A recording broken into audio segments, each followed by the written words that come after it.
Pemirsa, Anda masih bersama kami dalam Kominfo Newsroom. Lembaga Negara Pengawas Pelayanan Publik atau Ombudsman Republik Indonesia menerima 375 laporan masyarakat terkait proses seleksi calon aparatur sipil negara tahun 2021.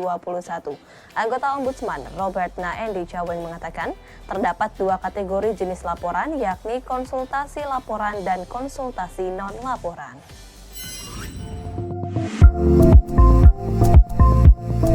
Ombudsman Republik Indonesia menerima 375 laporan atau pengaduan dari masyarakat terkait seleksi penerimaan calon aparatur sipil negara tahun 2021. Dari seluruh laporan tersebut, anggota Ombudsman Robert Naendi Caweng mengatakan, Ombudsman berhasil menuntaskan 92% atau 345 laporan terkait sinergisme dengan berbagai pihak, sedangkan 8% sisanya sedang dalam proses penyelesaian karena memuat substansi krusial seperti maladministrasi yang memerlukan penanganan hukum pidana. Awalnya, Ombudsman Republik Indonesia menerima ribuan laporan atau pengaduan dari masyarakat mengenai seleksi penerimaan CASN 2021. Namun dari seluruh pengaduan tersebut, Ombudsman mengkategorikan ke dalam dua jenis laporan, yaitu konsultasi laporan dan konsultasi non-laporan. Robert menjelaskan, konsultasi non-laporan merupakan jenis laporan atau pengaduan dari masyarakat yang tidak memenuhi syarat dan dapat diselesaikan melalui komunikasi via telepon, sedangkan konsultasi laporan adalah laporan yang memenuhi syarat dan memerlukan penanganan secara langsung oleh Ombudsman. Instansi yang lain ada Kementerian Desa, Kementerian Agama, macam-macam yang ada di sana, dan progres penyelesaian laporannya dari 370-an tadi, alhamdulillah ini sekaligus menyemangati diri juga kami bisa menuntaskan, tentu bukan Ombudsman sendiri, berkat kerjasama dan sinergi tadi menuntaskan sekitar 92%. Ini angka yang cukup signifikan. Jadi kalau ada yang bertanya sejauh mana sih respon para pihak atau sejauh mana efektivitas kerja Ombudsman dalam penanganan laporan, paling tidak data ini menunjukkan bahwa dengan angka 90% Bapak Ibu sekalian, ini bukan angka yang biasa, ini angka yang luar biasa menurut saya, di mana kita bisa menuntaskan. Masih ada 8% yang sedang berproses, dan biasanya yang sulit atau yang sedang berproses ini adalah laporan-laporan yang temuannya adalah maladministrasi, dan itu cukup krusial. Sementara itu, pemirsa, beredar unggahan video di media sosial yang diklaim memperlihatkan tol Becakayu Kalimalang Bekasi ambles dan tidak bisa dilewati. Karena hal tersebut, masyarakat yang hendak melintas diimbau untuk menghindari daerah Kalimalang terlebih dahulu. Berdasarkan keterangan Rahardian Ratri, GM Corporate PT KCIC, narasi yang mengklaim tol Becakayu ambles adalah hoax. Pemasangan box girder proyek kereta cepat Jakarta-Bandung menjadi perbincangan di jagat raya karena bagian beton alias girder nyaris sentuh jalanan. Hal ini tersebar luas karena ada beberapa video yang beredar di media sosial mengenai kondisi jembatan anti-lob. Merespon hal tersebut, Rahardian Ratri selaku GM Corporate PT KCIC mengungkapkan bahwa pemasangan beton tersebut bukanlah kecelakaan, melainkan adalah proses pemasangan girder box seperti pada umumnya. Girder box yang berada di sekitar jembatan anti-lob existing merupakan girder box proyek KCJB yang dipasang melengkapi 2.535 total girder box yang selama masa pemasangan tidak ada penurunan atau masih sesuai dengan standar teknis yang ada. Ratri juga menyatakan sebelum dipasangkannya girder box tersebut, pihak KCIC sudah melakukan sosialisasi dan komunikasi dengan pemerintah Kota Bekasi dan warga sekitar, serta dengan pihak Dinas Perhubungan. Termasuk mengenai pembangunan jembatan pengganti dan tetap dioperasionalkannya jembatan anti-lob existing dengan sejumlah pengaman dan pengaturan lalu lintas. KCIC saat ini sedang membangun jembatan pengganti jembatan anti-lob. Jembatan pengganti tersebut merupakan hasil kesepakatan dengan warga sekitar jembatan anti-lob dan ditargetkan rampung pada 10 Agustus 2022. Saya Rahardian Ratri, GM Corporate Secretary PT KCIC. Dengan ini ingin menyampaikan respon terkait isu jatuhnya girder box proyek kereta cepat Jakarta-Bandung yang berlokasi di jembatan Anti-Lob Curug, Bekasi, Jawa Barat.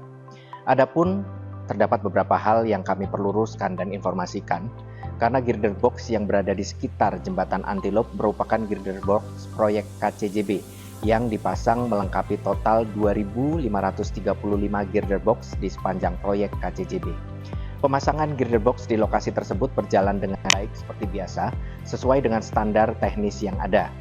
Sebelum pemasangan girder box, pihak kontraktor telah melakukan sosialisasi dan juga komunikasi dengan pemerintah Kota Bekasi dan perwakilan warga sekitar jembatan Antilop. Tidak hanya itu, koordinasi dan komunikasi juga telah dijalin dengan pihak Dinas Perhubungan terkait pengalihan arus lalu lintas di sekitar lokasi jembatan Antilop ini. Berdasarkan sosialisasi yang dilaksanakan, secara prinsip warga telah menyepakati sistem pengaturan lalu lintas dengan tetap dapat memanfaatkan jembatan Antilop existing secara terbatas. Kementerian Keuangan dan Kejaksaan Agung menjalin kerjasama untuk meningkatkan pengawasan keuangan negara.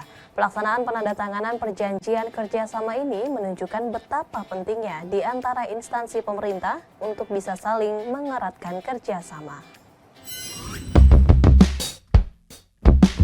Sebagai upaya meningkatkan pengawasan terhadap keuangan negara serta penegakan hukum, Kementerian Keuangan melalui Direktorat Jenderal Bea Cukai dan Direktorat Jenderal Pajak melakukan penandatanganan perjanjian kerjasama dengan Kejaksaan Agung Republik Indonesia pada Kamis 16 Juni 2022 di Jakarta. Perjanjian yang berisi berbagai landasan hukum dalam bidang perpajakan dan bea cukai ditandai dengan penandatanganan nota kesepahaman yang disaksikan oleh Menteri Keuangan Sri Mulyani dan Jaksa Agung Burhanuddin. Menurut Jaksa Agung, penandatanganan kerjasama ini merupakan momen penting antar kementerian lembaga menegakkan hukum dan mengurangi kecurigaan antar institusi. Perjanjian kerjasama tersebut merupakan tindak lanjut penandatanganan nota kesepahaman nomor PRJ-MK01-2020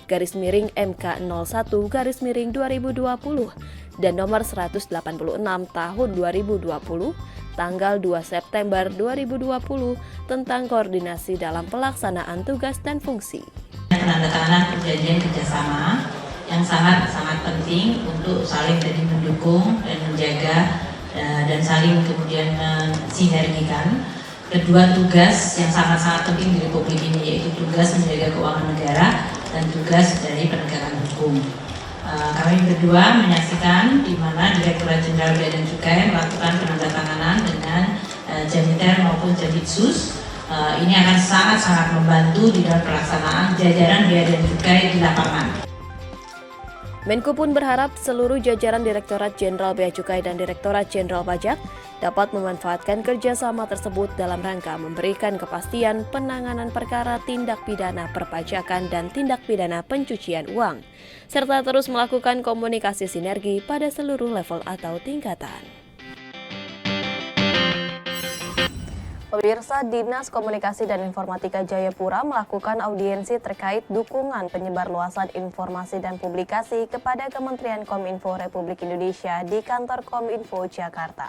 Dalam kunjungannya, Gustaf selaku Kepala Dinas Kominfo Kabupaten Jayapura mengatakan, selain akan adanya Pesta Kongres Masyarakat Adat Nusantara, nantinya juga akan dilaksanakan Festival Danau Sentani dan perayaan Hari Ulang Tahun Masyarakat Adat Kabupaten Jayapura yang ke-9.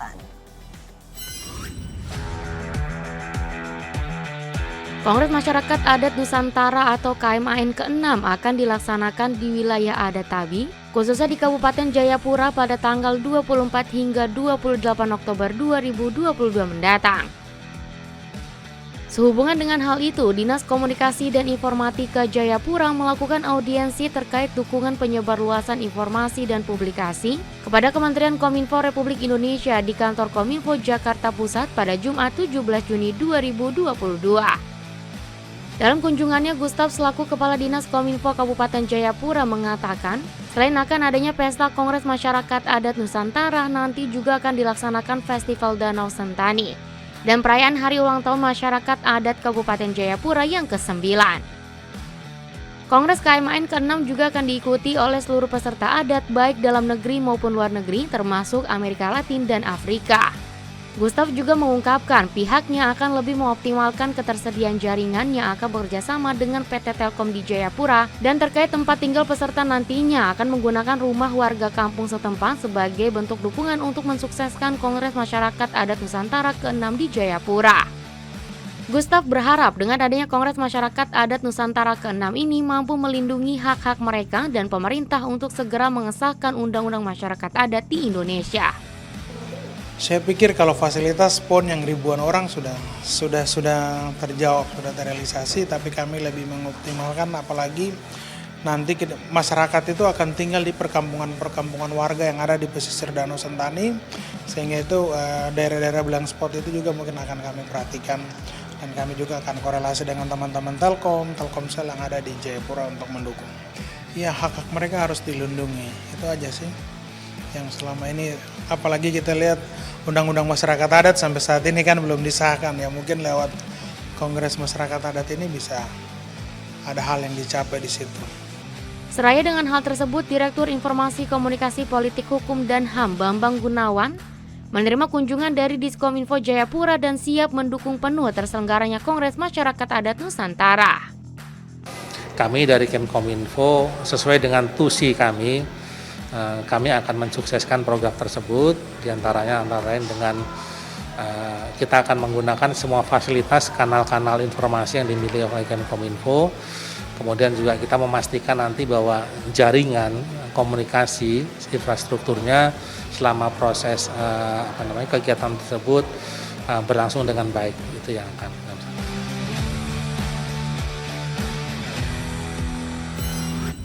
Pemirsa, usai jeda kami akan kembali dengan informasi spesies burung endemi Indonesia terancam punah sesaat lagi.